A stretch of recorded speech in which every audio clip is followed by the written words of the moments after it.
um contato com o mergulho.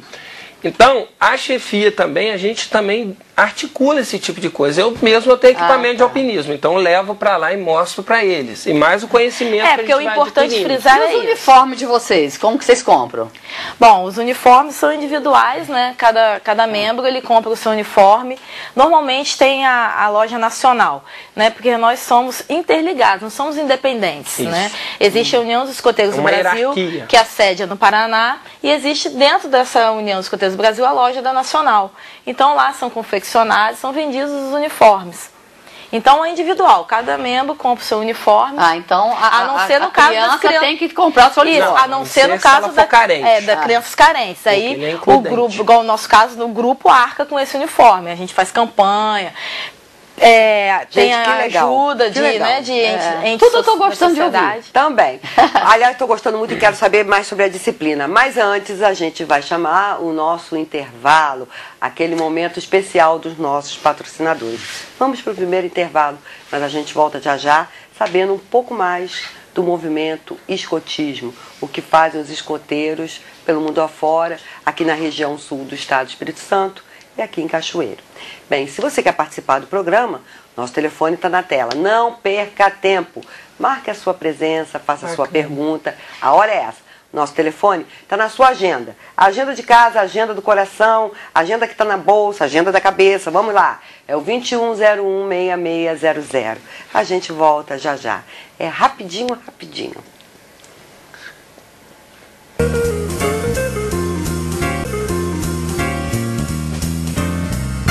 Soube que era a pergunta espinhosa. Olá, voltamos, legal. Hoje a gente conversa sobre o movimento escotismo. O que são os escoteiros? E esse papo está muito legal. Você pode participar.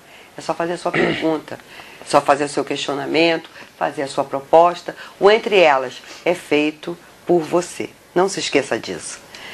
Bem, Márcio e Valesca, o que a gente quer saber agora nesse momento é como é que essa disciplina, o que vocês ensinam para esses meninos? Porque antes deles chegarem a um acampamento, eles passaram por vários ensinamentos.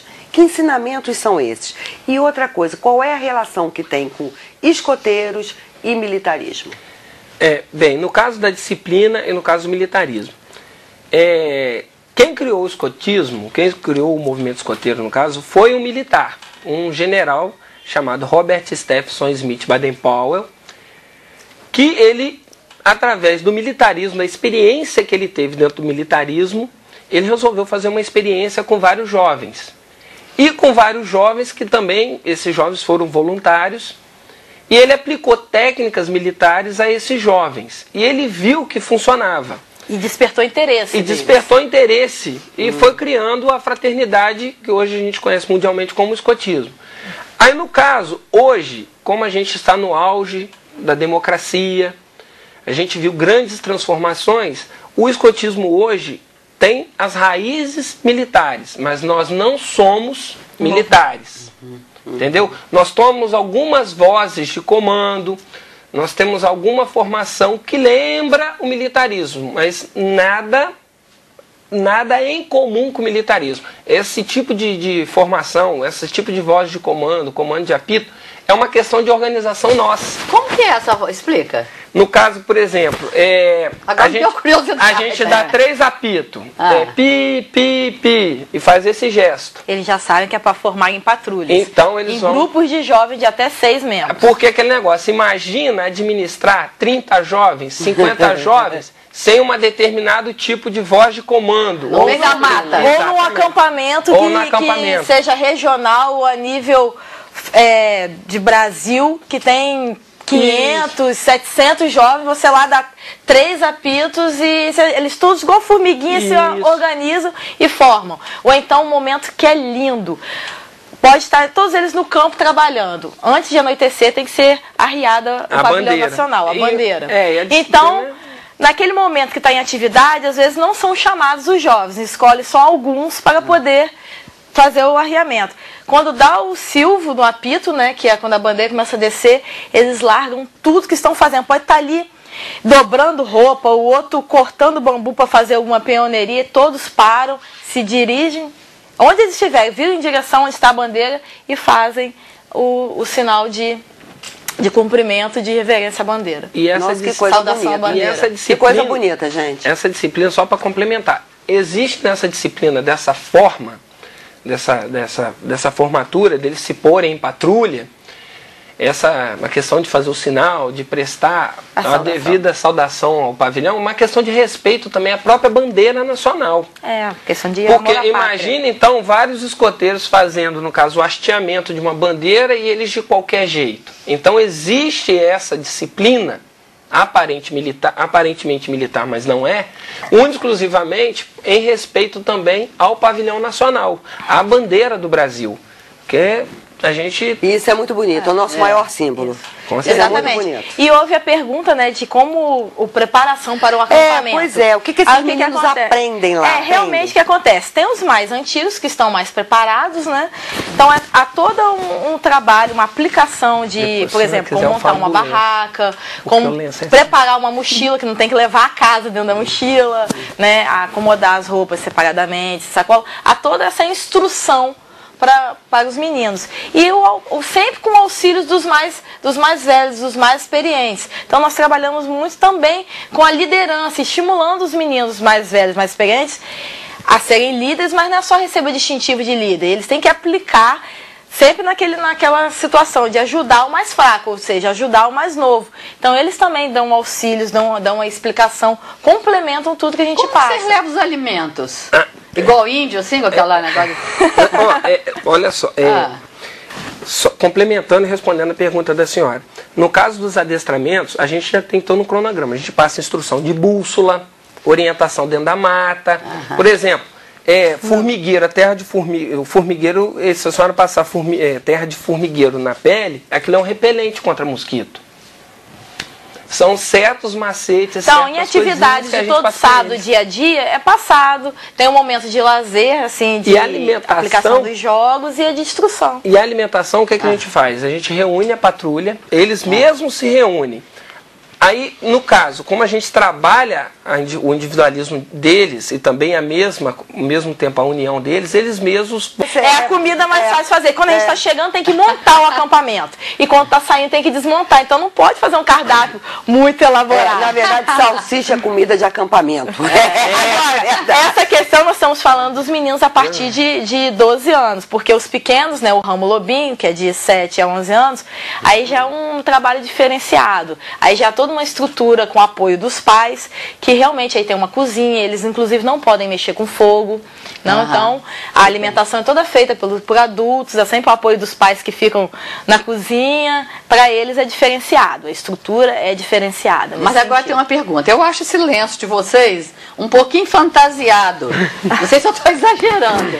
Pode explicar por que tem que ter esse lenço? É as cores da bandeira da Inglaterra? Não, no caso aqui nosso, porque o nosso grupo realmente se chama Baden-Powell, né? Então com referência ao Lorde inglês, então tem as cores da bandeira da Inglaterra. Agora mas explica. O lenço é a identidade de cada grupo, entendeu? Mas todo grupo não usa o mesmo lenço, não. Cada grupo tem a cor do seu lenço. E tem grupo, por exemplo, que o lenço se representa a cana-de-açúcar e o café. Tem lenço que o lenço é azul, um azul mais marinho, que representa o mar, por causa da tradição. Por exemplo, tem grupos de escoteiros que tem nome de escritores de livros. Então, geralmente, eles usam alguma cor característica daquele escritor. Então, o que é bacana nisso é esse ecletismo, essa beleza. Inclusive, quando tem grandes acampamentos assim, que a gente encontra escoteiros de outros grupos, de outros estados, até outros países, a maior folia, uma felicidade é a troca de lenço. Fazer a coleção de lenços de outros países, outros estados, outras cidades. Vocês encontram com jovens de outros países também? Exatamente. Inclusive, como eu até citei, vai ocorrer agora dia 27 de julho o Encontro Mundial de Escoteiros na Suécia. Então vai ter delegação do Brasil, inclusive Cachoeiro está mandando 2 representantes. Gente, que legal! Então a delegação do Espírito Santo vai se juntar com a delegação nacional do Rio de Janeiro, né? E vão trocar de lenço, vão botar um lencinho das cores da nossa bandeira representando o Brasil e vão embarcar em direção à Suécia. Aí lá na Suécia todo mundo com a cor do já Brasil. Já sabe que tem aquela delegação, tá o lencinho, todos os lenços nas cores da bandeira. Mas as roupas são todas iguais. Todas iguais. Todas iguais. Gente, olha só, eu tenho uma pergunta muito espinhosa para fazer, mas eu tenho que fazer. À vontade. Não tem jeito, né? É espinhosa, mas é necessário. Hoje os pais têm uma preocupação imensa com a questão da pedofilia. Eu e Marilene sempre comentamos aqui no programa, para você, telespectador, que o abuso, o assédio, a violência sexual contra crianças e adolescentes existe desde que o mundo é mundo. Felizmente, essa discussão hoje está na pauta nacional e existem leis de proteção a crianças e adolescentes. Leis que punem adultos que violentam o direito dessas crianças. Muito bem. O que vocês têm a falar sobre isso? Porque imagina a preocupação de um pai que entrega uma criança de 7 para um anos. instrutor, uma instrutora, que entrega um adolescente que vai acampar no meio do mato. Então, para tranquilizar você, pai, que está em casa, e você, mãe, a gente faz essa pergunta agora para eles. O que vocês pensam sobre isso? Como é que vocês se previnem? Aí, no caso, antes de mais nada, antes de eu ser escoteiro, eu também sou profissional de segurança pública. Uhum. Então, de vez em quando, a gente está matando um leão por dia lá fora. Uhum. E, claro, essa questão da pedofilia é importantíssima. É uma preocupação muito uma grande. Pergunta muito importante. Por quê? A gente tem que esclarecer realmente o tema para não deixar nenhuma dúvida. Isso. Dentro do movimento escoteiro, por exemplo, a maior parte da chefia, todos eles são pais. A Valesca tem a filha dela, o Cláudio tem um filho dele que vai se tornar lobinho. Nós temos dentistas dentro do movimento escoteiro. Então, toda vez de trânsito, toda vez que entra uma pessoa no 6º grupo, o que nós procuramos fazer? Fazer uma triagem sobre essa pessoa.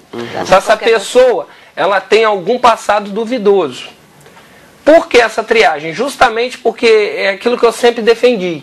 Apesar de ser um movimento includente, se eles fazem uma triagem para entrar na Polícia Federal, se eles fazem uma triagem, e muitas das vezes não entra pessoas que a gente esperava que seriam policiais, até mesmo no meu trabalho, eles fazem pesquisa social, quanto mais no escotismo.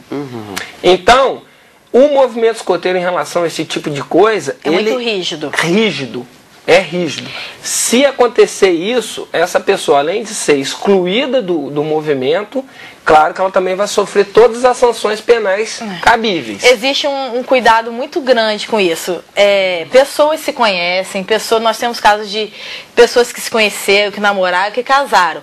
Mas muitas vezes você nem sabe que tem um marido e uma mulher ali dentro daquela atividade, porque é proibido o contato físico. Isso é verdade. Não pode ter contato físico nenhum. Inclusive esse marido e essa mulher em atividade escoteira, eles não vão nem dormir juntos. A mulher vai dormir no campo, no subcampo onde estão as meninas, as mulheres, e o homem vai dormir no subcampo onde estão os meninos, os homens. Quer dizer que em acampamento dorme se separado? Não se pode. A gente costuma até brincar com os meninos mais velhos. Pessoal, nem pensar. A gente costuma brincar com os meninos mais velhos. Gostou, rolou aquele afé, troca telefone, se encontra para ir ao cinema. Fora do movimento, não. Nem acampamento, nem atividade escoteira dentro da sede.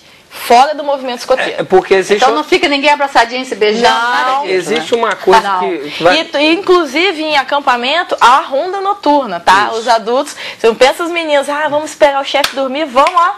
Existe a ronda entre os adultos, não fica o campo abandonado, fica um adulto acordado a cada 2 horas, 3 horas, a substituição. Ai, que legal. Fala, Márcio. Aí no caso, complementando o que ela está falando, a questão da relação interpessoal não tem que ter. O movimento escoteiro hoje, apesar de ser voluntário, eu posso falar sem sombra de dúvidas, é um dos movimentos voluntários mais sérios e mais exigentes em termos de moral, em termos de valores que nós temos hoje dentro do Brasil. Existem muitas entidades voluntárias, mas dentro de uma seriedade, dentro de um padrão de moralidade, hoje o movimento escoteiro é um dos grupos mais rígidos quanto a esses valores. Inclusive, não é só o adulto chegar lá, eu quero ser escoteiro. Não, ele é submetido a testes. Ele é submetido a testes, a essa pesquisa e outra coisa, a cursos de capacitação. Do mesmo modo que o professor ele tem que se capacitar, um chefe escoteiro também vai se capacitar. Então, há cursos em vários níveis de formação, né? Porque como você falou, nós estamos trabalhando com jovens, com crianças, com mentes que estão sendo... Responsabilidade enorme. Exatamente, com mentes que estão sendo moldadas. Então, não é de qualquer forma, né? E só para, no caso, concluindo essa questão. Se